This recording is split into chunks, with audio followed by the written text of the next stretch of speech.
Is that everyone? Yeah, am I okay? Your shotgun? Yeah, you're good. Am I okay?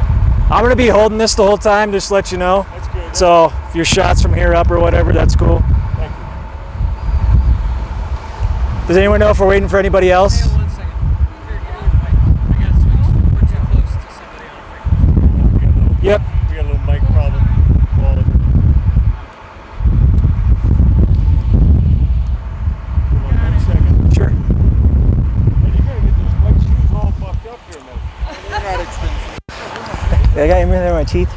No. Okay.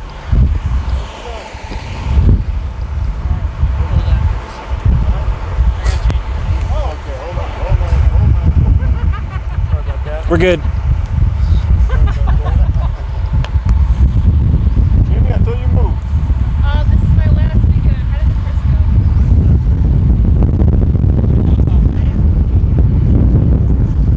Check. Good. Good to go. Good to go.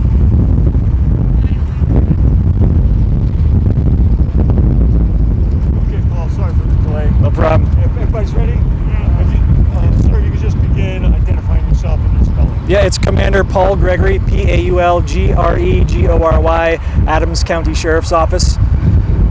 The information that I'll give you, I don't have anything else. Hopefully this gives you enough information for your story. So I don't know how helpful we will be with follow-up questions since this is still an active scene. We're still gathering information. We received a call today at 08:05 hours. It was a call of a family disturbance right here at 3600 East 156th Avenue.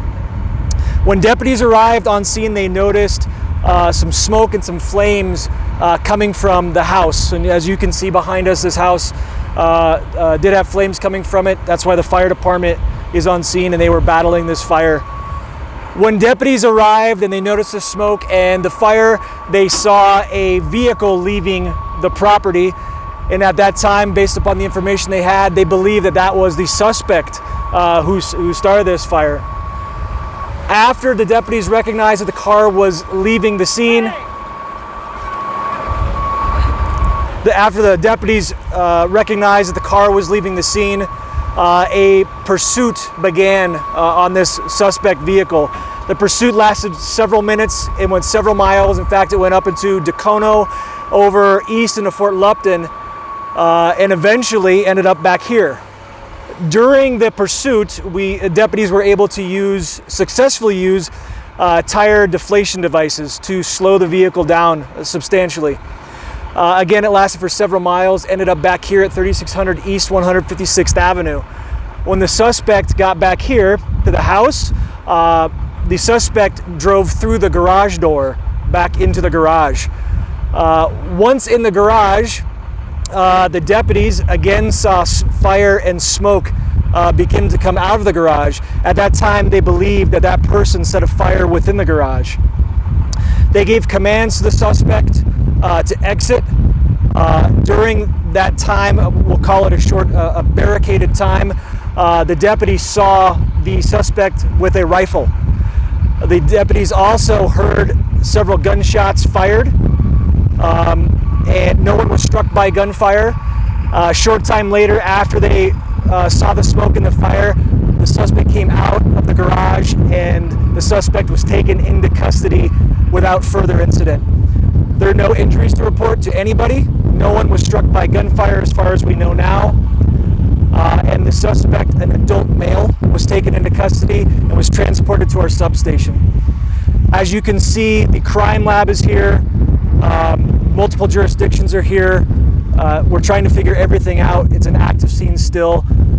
We are processing the scene, so many people are being interviewed, witnesses are being interviewed, and all that sort of stuff. So still a lot going on here. That's the information we have right now. Do you know what was at the root of the family disturbance and how it developed into what it became? It sounds like it was a disturbance about an eviction of some sort. We're trying to piece that one together still so far, but it sounds like an eviction process. And the nature of the property down there, does the guy have an auto shop on the property in the back of the garage? Yeah, it sounds like it's a house with an adjoining business. Not sure what that looks like technically, but that's what it sounds like, what you're describing. So the suspect left the scene up to Dacono and around and literally came back? Yes. To the scene of the crime? Yes. We did, yes. Who else was in the house at the time of the incident? I don't know that information. We'll figure that one out. Anyone who was in the house are going to be interviewed as a witness, so we'll figure out what they were doing at the time. There were other people though at the house. It sounds like there were, because there was a reporting party that came from, that's where how we got the call, was from someone inside the residence. Any pending charges at this point that you can talk about? No, I don't have that information. Was Adams County the only agency involved in the pursuit? I don't have that information also. Typically when we have a pursuit that goes into multiple jurisdictions, we'll have neighboring jurisdictions help us. I don't know if that's the case for this one, since it went through multiple jurisdictions, so we'll have that information in the later press release. Paul, there was some word initially that this may be a brotherly dispute. Can you confirm anything about that, the family origins of it? No, I'm not able to, I'm sorry. Do you know who the owner is of the garage? I don't, I'm sorry. No. Where do you go from here now? Well, from here, we'll spend our time processing this scene as best we can. We'll give it all of our efforts. This is kind of an interesting case, not something you see often.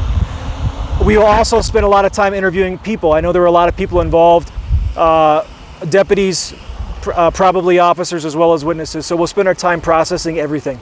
Yeah. When your deputies saw the suspect with the rifle and the gun, do you know what commands were given at any point in time to protect themselves? No, I don't. So this was a homeowner and not a rental? I don't have that information. Okay, thank Yep, you. you're welcome. So plenty of it. A lot going on. The outstanding questions at this time in your mind would be, from a deputy's perspective, what do you think? Oh gosh, I don't want to speculate anything like that. We'll get that information through investigations. When we have additional information, like always, we'll put it out in a press release, whatever we can. We'll put out the charges that you asked for. We'll put out a mugshot. We'll put out everything that we're able to at that point. Do you know the car that the suspect was driving, what make, model it may have been? It was a blue sedan. Blue sedan. Yes. He surrendered peacefully, right? Do you have anything to say about your officers and the way they worked today? He did surrender. Yes. He came out of the garage. Did he? I'm sorry. Go ahead. I was going to ask, did he at any time, do you know, threaten the officers with that firearm? No, I don't. I don't know the answer to that either. We will be able to figure that out. Promise. Yeah. I don't know if any officers fired. Nor do I. Yeah. Great job. Okay. Thank you. All right. Good. Yeah, very good. Thank you. Very much.